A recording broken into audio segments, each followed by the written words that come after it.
Excelente dia para você, que Deus abençoe você e a sua casa com muita saúde, paz e prosperidade, e que praga ou doença alguma chegue na sua casa, em nome de Jesus, eu profetizo assim. Bom, gente, vamos falar rapidamente aqui sobre um hormônio que, quando ele está defeituoso no seu corpo, você está sujeito a inúmeras doenças. E esse hormônio, ele é ativado com aquilo que você come, que é a insulina. Então, a insulina aumentada, ela absorve sódio no seu rim, aumenta a sua pressão. A insulina aumentada, ela diminui o seu colesterol bom, aumenta o triglicerídeo e faz com que a relação triglicerídeo-HDL esteja muito alta, deixando o seu corpo inflamado. E essa inflamação que vai oxidar o seu colesterol e fazer com que ele se deposite nas artérias. A insulina aumentada, ela agride a parede das artérias, favorecendo com que o colesterol se deposite nela. A insulina aumentada, muito aumentada, ela tem uma restrição para entrar no seu sistema nervoso central. A insulina, ela é um excelente hormônio para gerar neuroplasticidade, para ativar a memória, a cognição. Porém, quando ela está aumentada, o cérebro bloqueia a entrada dela, porque ela passa a fazer mal aos seus neurônios.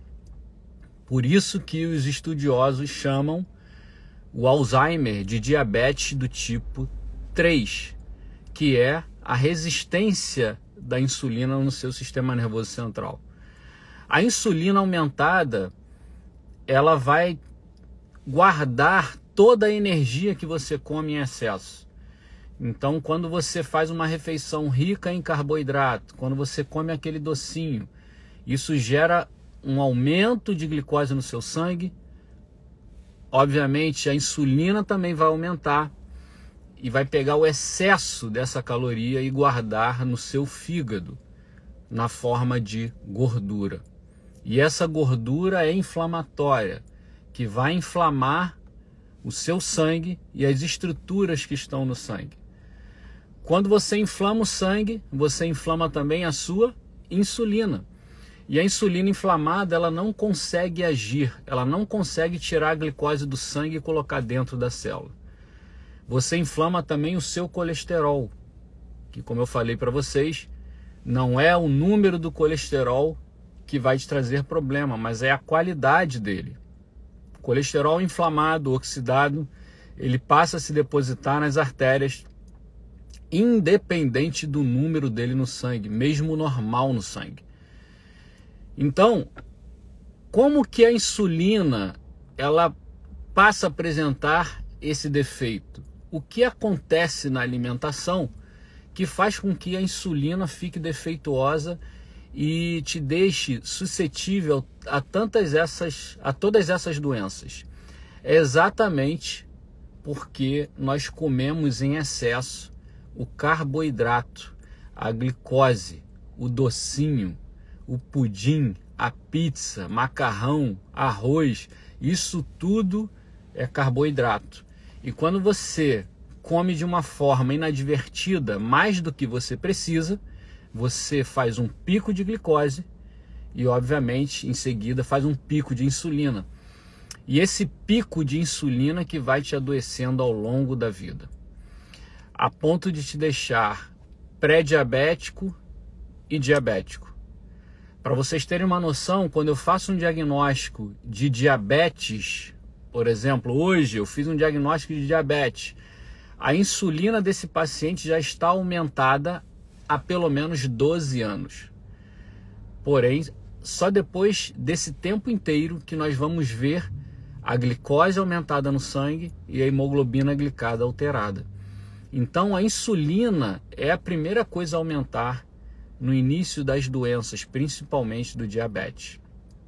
E como é que a gente faz para que a insulina não aumente no sangue de uma forma rápida, faça um pico de insulina, ajustando a sua alimentação, reduzindo a quantidade de carboidratos, de açúcares finos refinados. O que é açúcar fino e refinado, Dr. Márcio? O bolo que você come lá no período da tarde, aquele pudim, o docinho e tantas outras guloseimas que nós estamos cercados num pântano alimentar. Isso faz com que todos esses docinhos faz com que você faça um pico de glicose no sangue e um pico de insulina, e com o tempo você vai adoecendo. E um erro alimentar muito frequente que eu vejo na prática clínica, e que eu também acometi e também adoeci com a insulina aumentada, e por isso Deus me fez escrever o livro Saúde Não Cai do Céu, porque a maioria dos problemas que nós enfrentamos são problemas que estão relacionados à má alimentação. Não tem nada a ver com o diabo, com o demônio, mas é você mesmo que está fazendo coisas erradas, sem saber, está prejudicando o seu corpo. Então, toda a refeição precisa ter proteína. Nós vamos falar aqui sobre duas principais funções das proteínas. A primeira delas é que ela serve para reconstruir o seu corpo. Nós já nascemos morrendo. Você perde cabelo, você perde cílios, a pele vai morrendo, vai descamando, e para você reconstruir o seu corpo, você precisa de proteína.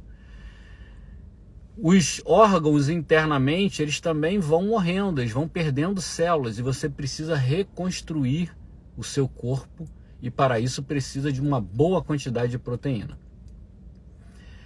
Com o tempo, a gente vai comendo menos proteína, porque a proteína ela é um macroelemento que é difícil de digestão, obviamente. Então é muito mais fácil você comer um carboidrato, comer uma pizza, do que comer um bife, por exemplo. Dá mais trabalho você mastigar, você absorver. E então a gente, com o tempo, vai comendo mais carboidrato, e isso faz com que a gente adoeça. Então, toda a refeição ela precisa ter proteína para quê? Para reconstruir o seu corpo. E segundo, a função metabólica da proteína. A proteína ela tem uma capacidade de diminuir o índice glicêmico do seu alimento. Então, quando você faz uma refeição, eu sempre cito esse exemplo. Por exemplo, um café da manhã, que você toma um suco de laranja, que é natural. Você come um pão na chapa e um café com leite, com açúcar. Essa refeição, esse exemplo, mostra uma refeição que só tem carboidrato, você não tem proteína. Quando esse carboidrato chega no seu intestino, o intestino ele joga todo esse excesso de carboidrato para o seu sangue, porque é o maior combustível que o corpo deseja, é o carboidrato, é a glicose.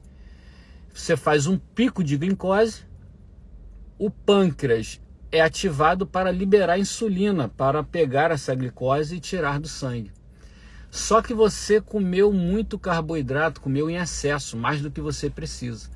Então a insulina pega esse excesso, transforma em triglicerídeo no seu fígado, que é a gordura no fígado, que nós já falamos que é inflamatória e que vai liberar interleucinas inflamatórias no seu sangue, que vão inflamar ainda mais o seu sangue, a sua insulina, o seu colesterol, os seus hormônios e tantas outras células, te deixando doente ao longo do tempo. Agora, se eu pego esse mesmo café da manhã e introduzo ovo, ou queijo, ou pasta de atum, seja qual for a forma da proteína, se eu nessa refeição eu coloco proteína, esse é o grande segredo. A proteína ela segura a glicose dentro do lúmen intestinal, não deixando com que você faça pico de glicose. A glicose ela vai aumentando lentamente no sangue, E obviamente a insulina vai aumentando lentamente também, sem fazer o pico de insulina e sem te adoecer. Entenda, toda refeição ela precisa ter proteína para que você não faça esse pico de insulina que vai te adoecer.